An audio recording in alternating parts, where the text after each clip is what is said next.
गुरुवारी केस का धू नयेत. एक अक्कलकोट नावाचं गाव होतं. त्या गावात एक श्रद्धाळू बाई होती. ती रोज पूजा करत असे, पण गुरुवारी हमखास केस धुत असे. हळूहळू तिच्या घरात कारण नसताना खर्च वाढला. मन अस्वस्थ राहू लागलं. पूजा करूनही समाधान मिळेना. एक दिवस तिला स्वामी महाराजांनी विचारलं, गुरुवारी काय करतेस? ती म्हणाली, सगळं, अगदी केसही धुते.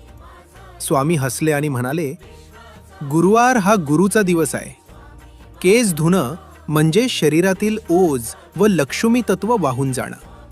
त्या दिवसापासून तिनं गुरुवारी केस धुणं थांबवलं. मन शांत झालं, घरात स्थैर्य आलं आणि पूजेला खरी एकाग्रता मिळाली. स्वामी महाराज म्हणतात, श्रद्धा अंध नसते, ती अनुभवातून येते.